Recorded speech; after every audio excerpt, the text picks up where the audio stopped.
Welcome. Today we are going to talk about two other laws, Charles law and gas equation. In previous video I have given details about kinetic theory, properties of gases and Boyle's law. Okay. Link of that video is given in the description. If you wish to see that video, I would suggest you to go for the first video early before you go for this one. Okay. तो gas theory के अंदर हमने जो पढ़ा था कि Boyle's law what does it correlates pressure with volume. Pressure and volume का correlation है, जिसके अंदर हमने ये पढ़ा था कि pressure and volume are inversely proportional to each other. दोनों चीज़ें कैसी हैं? Both the quantities are inversely proportional to each other, है ना। तो प्रेशर अगर आपने इंक्रीज किया तो volume will decrease. In that way we have derived one expression also, P1 V1 is equals to P2 V2, है ना। तो ये था बॉयल्स लॉ के बारे में।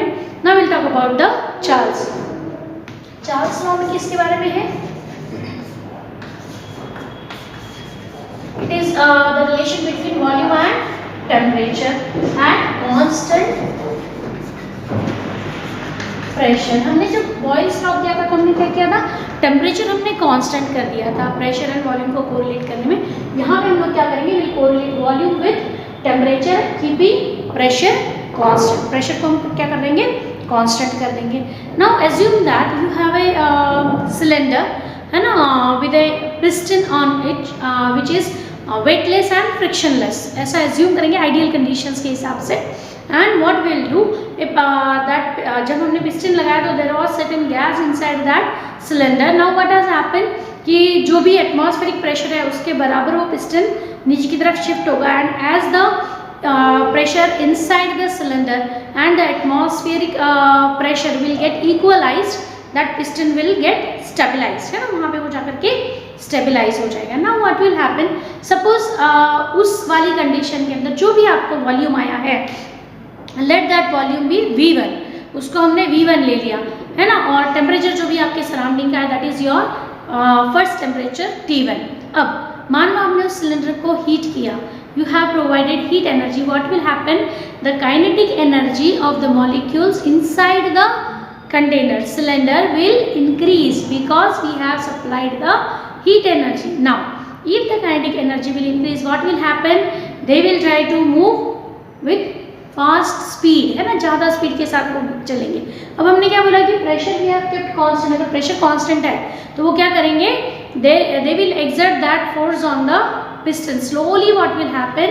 The particles will go apart from each other and because of that the piston would be pushed upwards, है ना, बाहर की तरफ पुश होगा। That means what will happen? The volume will increase, है ना। आपने टेम्परेचर बढ़ा दिया तो क्या बढ़ गया? साथ में वॉल्यूम भी उसका बढ़ गया। What does it indicates? That these two quantities are directly proportional to each other, है ना। That means V is proportional to T at constant pressure, है ना। तो अगर आपने इसमें से किसी भी एक चीज़ की क्वांटिटी बढ़ा दी तो दूसरी क्वांटिटी, मतलब टेम्परेचर बढ़ाने से वॉल्यूम बढ़ेगा। If you reduce the temperature the volume will decrease, है ना। तो इस तरीके से ये दोनों क्वांटिटीज क्या हो गई? Directly proportional to each other. What is the statement of Charles law? It's again here also will think about the mass, है ना। हम लोग जब एक्सपेरिमेंट कोई भी स्टार्ट करते हैं तो जो इनिशियल कंपोनेंट्स हम लेते हैं उसका जो क्वांटिटी है वो हम लोग फिक्स करके लेते हैं, है ना। तो for a fixed mass of a gas the volume would be directly proportional to temperature keeping the pressure constant, है ना। तब अब ये अपन ने क्या बोला था कि मान लो अपन ने एक पहला जो टेम्परेचर है T1, इस पे आपका वॉल्यूम है V1, है ना। और अपने नया अगर टेम्परेचर चेंज कर दिया T2 तो वॉल्यूम क्या बन जाएगा आपका? V2। Now as these two quantities are directly proportional to each other, अगर इसको हम लोग इक्वल टू करेंगे as if we have done in Boyle's law, तो क्या हो जाएगा कि V अपन T जो है we will bring it on the other side, V by T is equals to constant, right. That means इसको अगर डिवाइड करेंगे वॉल्यूम को टेम्परेचर से तो ये वाली क्या हो जाएगी? कांस्टेंट हो जाएगी। For a particular mass of a gas all the sets of the experiment, that means जितनी भी आप वॉल्यूम और टेम्परेचर की वेरिएशंस करोगे that ratio will remain constant, वो हमेशा कांस्टेंट रहेगा। दैट मीन्स जब आपका वॉल्यूम V1 था तो टेम्परेचर क्या है? T1, that is equals to constant K। वैसे ही अगर आप नया वॉल्यूम ले लो V2 तो टेम्परेचर क्या बन जाएगा T2, that will again will be equals to K। अब इन दोनों को अगर हम देखें तो अगर कांस्टेंट K है तो ये दोनों क्वांटिटीज भी क्या हो गई, सेम हो गई। So that means what is how can we write that V1 upon T1 is equals to V2 upon T2, है ना। This is the expression for the Charles law. Charles law का ये एक्सप्रेशन हो गया, है ना। इसके अलावा एक और चीज हम लोग देखेंगे थोड़ा सा यहाँ पे कि चार्ल्स लॉ के अंदर हमें पता है कि टेम्परेचर जो हम लिख रहे हैं कैपिटल T, है ना, तो ये जो टेम्परेचर है this temperature is in Kelvin scale, है ना। तो बिफोर उसके एक्सप्लेनेशन से पहले हम लोग थोड़ा सा कोरिलेट कर लेते हैं कि डिग्री सेल्सियस, नॉर्मली जो अपने थर्मोमीटर्स होते हैं they contain the grading of degree centigrade, है ना। डिग्री सेल्सियस का टेम्परेचर उसके ऊपर होता है। नाउ अगर आपने उसको केल्विन में कन्वर्ट करना है तो what is the difference between these two, there is a difference of 273, है ना, कि 0 केल्विन अगर आपके पास टेम्परेचर है तो आपका डिग्री सेल्सियस में टेम्परेचर कितना है -273 डिग्री सेल्सियस। तो इतने का डिफरेंस है। हालांकि 1 डिग्री सेल्सियस और 1 केल्विन ये जो दो यूनिट्स है दे हैव सेम वैल्यूज, इसलिए हमें सिर्फ क्या करना पड़ता है, when you need to convert a Kelvin scale temperature into degree Celsius you have to subtract that value 273, उसमें से माइनस करना पड़ता है। डिग्री सेल्सियस को अगर आप केल्विन में कन्वर्ट करते हैं तो क्या करेंगे, डिग्री सेल्सियस के टेम्परेचर में क्या करेंगे 273 you have to add, that means what, Kelvin scale temperature is equals to degree Celsius temperature पर प्लस 273, है ना। ये चीज करनी है तो या तो आपको डिग्री सेल्सियस का वैल्यू अगर पता है तो उसमें 273 प्लस कर दो, then you will get Kelvin scale temperature. और अगर आपको केल्विन स्केल का पता है और आपको डिग्री सेल्सियस निकालना है तो केल्विन स्केल वैल्यू में से क्या करेंगे 273 will be subtracted, this how you will get the degree Celsius temperature, है ना। अब ऐसा एज्यूम कर लो कि मान लो आपका initial volume at 273 degree Celsius ऐसा V0 है ना। Assume that it is V0, at that time temperature will be T0। T0 कितना है अपना, T0 means standard temperature, that will be equals to 273 Kelvin, मतलब 0 डिग्री सेल्सियस। तो ये 273 आपका टेम्परेचर हो गया, है ना। नाउ अब आपने एक नया टेम्परेचर नया वॉल्यूम लिया है V1 या V ले लो, तो what will happen, the new volume will be what, original volume जो आपका है वो plus 1/273 times that of the original volume. Original volume में क्या इंक्रीमेंट होगा, मैं आपने नया टेम्परेचर T1 ले लिया तो T1 अगर ले लिया तो इनिशियल जो वॉल्यूम था वो तो है ही सही, plus 273 part of the original volume, है ना, वो चीज आपको लेनी है। अब अपन क्या करेंगे यहाँ पे कि नया volume V is equals to what, V is equals to V0 plus 1/273 V0। अब ये V0 क्या अपने लिए कॉमन है, so what will do is V is equals to ये V0 अपन कॉमन ले लो, V0 इंटू 1 प्लस 1/273, ठीक है। अब इसमें क्या कर लिया अपन ने, V is equals to what, V0 तो अपना है ही सही, ये 273 क्रॉस मल्टीप्लाई कर लो। ये अब ये क्या है कि ये 1 अपन ने क्यों लिया, 1 डिग्री सेल्सियस टेम्परेचर के लिए, लेकिन अगर टेम्परेचर अलग अलग होंगे तो हम लोग क्या लेंगे, instead of 1 will take it as a T, instead of 1 will take it as a T, तो आपका ये वैल्यू क्या हो जाएगा, T हो जाएगा यहाँ पे, ओके। नाउ ये आपने क्या किया, यहाँ पे 273 से क्रॉस मल्टीप्लाई कर दिया, मतलब small t plus 273 divide by 273, that ये चीज आ गई। अब अपन ने अभी मैंने क्या कहा था कि स्मॉल t मतलब temperature in degree Celsius plus 273 करते हैं तो what do we get, temperature in Kelvin scale. तो ये क्या हो जाएगा यहाँ पे, V is equals to V0 into ऊपर क्या हो जाएगा capital T, that means temperature in Kelvin scale. And what is this 273, हमने क्या कहा, इनिशियल टेम्परेचर T0, तो यहाँ क्या लगा देंगे अपन, T0 हो गया ये, है ना। अब इसको रीअरेंज कर दो तो क्या हो जाएगा, T हम उस साइड ले जाएंगे तो क्या हो जाएगा, V upon T is equals to V0 upon T0। ये कैसा हो गया, जो भी अपन ने एक्सप्रेशन लिखा था V1 upon T1 equals to V2 upon T2, वैसा ही ये भी एक्सप्रेशन हो गया, है ना। But this is at two, मतलब हम लोगों ने इनिशियल ऐसा मान के चल रहे हैं कि 0 डिग्री सेल्सियस, या फिर 273 केल्विन पर हमने स्टार्ट किया इनिशियल वॉल्यूम और इनिशियल टेम्परेचर। तो जो भी आपका फाइनल वॉल्यूम आएगा, कभी भी फाइनल वॉल्यूम कैसे आएगा, initial volume plus initial volume का 273rd पार्ट वो उसमें ऐड होगा। तो then you can write this expression and finally you will get the Charles law expression as V/T is equals to V0/T0, है ना। तो ये हो गया चार्ल्स एक्सप्रेशन। इसके बाद में अपन बात करेंगे अगर हम लोग ग्राफ निकालने की कोशिश करें इसकी, तो ग्राफ जो इसका बनता है नॉर्मली अपन क्या करते हैं कि जो जहाँ पे x एक्सिस y एक्सिस एक दूसरे को इंटरसेक्ट करते हैं that is the original point, origin point मतलब वो 0 होना चाहिए। लेकिन टेम्परेचर अपन ने भी क्या बोला था, केल्विन स्केल जो है, तो 0 केल्विन जो होता है that is equals to -273 degree Celsius होता है। मतलब जब आप ग्राफ बनाएंगे यहाँ पे टेम्परेचर का वर्सेस वॉल्यूम, ये आपका टेम्परेचर स्केल है और ये आपका वॉल्यूम स्केल है यहाँ पे। नाउ व्हाट विल हैपन, यहाँ पे कभी -273 डिग्री सेल्सियस होगा, डिग्री सेल्सियस में आप निकाल रहे हैं तो, है ना। तो ये 0 डिग्री सेल्सियस हो गया, या आगे आप बढ़ाते चले जा रहे हैं values. So your graph will be like this, क्योंकि -273 is the hypothetical temperature where the volume should become 0, which is not actually possible to reach because making a volume 0 means आप मैटर ही खत्म कर रहे हो, that is not possible, है ना। ऐसा तो होगा नहीं कि मैटर खत्म, matter can not be destroyed, है ना, we know about it। तो -273 ये हाइपोथेटिकल टेम्परेचर हो जाएगा जहां पे जाकर वॉल्यूम क्या हो जाएगा, 0। Otherwise as the temperature will go on increasing the volume will also go on increasing, okay। then अब हम लोग थोड़ा सा इन दोनों को कोरिलेट करते हैं। we have studied in Boyle's law। Boyle's law में हमने क्या पढ़ा था, according to Boyle's law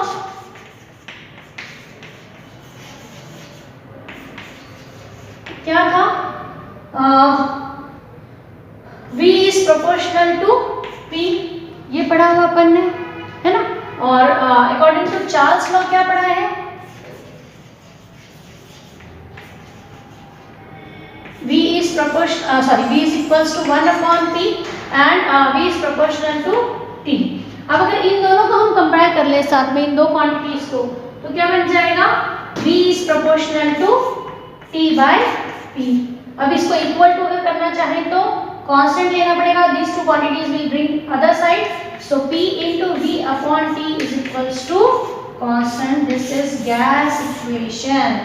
For different set of experiments आप अगर प्रेशर चेंज करते हो तो वॉल्यूम भी चेंज होगा, टेम्परेचर भी चेंज होगा। So what we would write, P1 V1/T1 is equals to P2 V2/T2। This is the final expression for gas equation which is made up of Boyle's law and Charles law। किससे बना हुआ है, Boyle's law and Charles law। Volume is proportional to 1/pressure at constant temperature and volume is proportional to temperature at constant pressure, है ना। लेकिन इन दोनों को अगर हम कंपेयर करते हैं, मतलब कोई भी अगर स्टेबल कांस्टेंट वाली कंडीशन नहीं है, तो क्या आ जाएगा, volume is directly proportional to temperature and inversely proportional to pressure. Now on equalising them क्या एक कांस्टेंट लगेगा, equilibrium constant, sorry proportionality constant. सो K is there, PV/T is equals to constant, this will be the gas equation, है ना। एक और concept है STP और NTP। What is STP, standard temperature and pressure. STP और NTP, standard temperature and pressure, normal temperature and pressure. हम लोग normally standard values जो लेकर चलते हैं for pressure, pressure values are 1 ATM। अगर ATM की टर्म्स में अगर आप निकाल रहे हैं तो STP प्रेशर क्या होगा, स्टैंडर्ड टेम्परेचर प्रेशर का प्रेशर क्या होगा, 1 ATM। अगर आप उसको mm में निकालते हैं तो 760 mm ऑफ Hg, और इसी को अगर आप सेंटीमीटर में निकालेंगे तो 76 centimetre Hg। So this is the standard pressure value and standard temperature value is equals to 0 degree Celsius, या फिर हम क्या लिखेंगे उसको, 273 Kelvin। So you should remember these values because in numericals many times they just give the STP condition. At STP condition volume is this much, or you have to find out the volume at STP conditions. तो STP NTP conditions की आपको values पहले से ही पता होनी चाहिए. It is assumed that you know these values, so you need to learn them by heart. Okay. Now we'll go for some numericals. हम लोग चार्ल्स लॉ का न्यूमेरिकल देखते हैं, एक गैस इक्वेशन का न्यूमेरिकल देखेंगे. See here, there is one numerical. What will be the volume of a gas at 0 degree Celsius, which occupies 200 ml at 27 degree Celsius, assuming pressure constant. जहाँ पे pressure constant बोला मतलब क्या हो गया कि कौन सा लॉ अप्लाई करेंगे हम लोग प्रेशर कांस्टेंट वाले में, चार्ल्स लॉ, है ना. सबसे पहले हम क्या लिखेंगे, what is given. So what is given in the question, what will be the volume of the gas. पहले क्वेश्चन पूछ लिया हम लोग V1 मान के चलते हैं. Question 1 we don't know what is it, but ये दे रखा है उसका, सॉरी V2 वैल्यू है, ये V2 is given and T1 temperature क्या दे रखा है 0 डिग्री सेल्सियस. लेकिन हम लोग क्योंकि कैपिटल T है तो 0 प्लस 273 करेंगे, तो what will be the answer 273 kelvin, है ना. T2 will be 273 kelvin. Then V1 क्या दे रखा है क्वेश्चन में, volume 1 is 200 ml and T1 is equals to 27 means 27 plus 273, that is equals to 300 Kelvin. अब now which law will be applied, Charles law. So according to Charles law, what will write, V1 upon T1 is equals to V2 upon T2. What is the V1 value, 200 upon T1 is 300, that is equals to V2 we need to calculate and T2 is 273. So shift this value over here and find out the answer. V2 is equals to 200 upon 300 into 273, है ना. ये तो गए आपके यहाँ पे, और V2 is equals to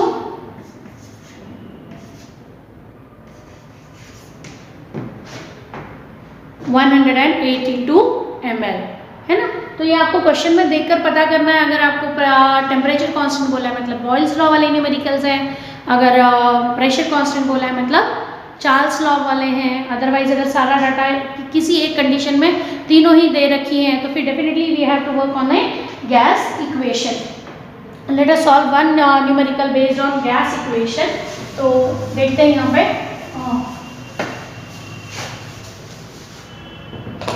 now see here, a gas measures 80 ml, that means V1 is equals to 80 ml.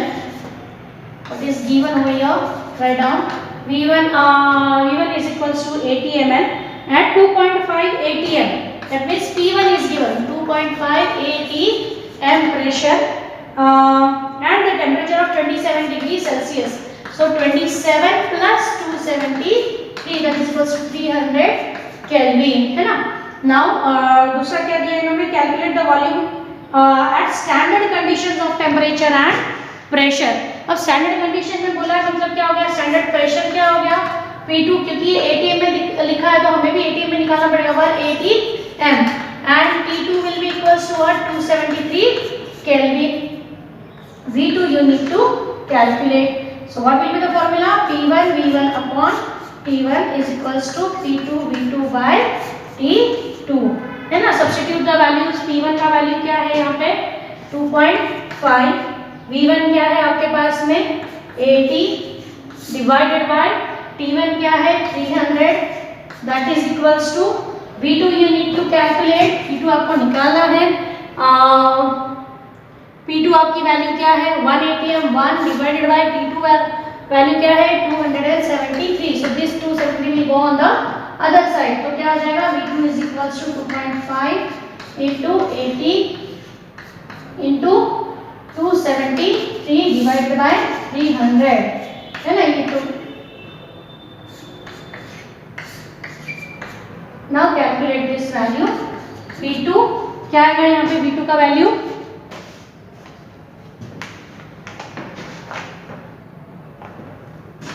182 ml, है ना. तो इस तरीके से हम लोग क्या करेंगे, जब जैसा डाटा दिया है उस हिसाब से हम न्यूमेरिकल सॉल्व करेंगे। This is all about the Boyle's law, Charles law, gas equation, है ना। इसके और भी न्यूमेरिकल्स है, you try to solve them. If you have any doubt you can ask. Thank you.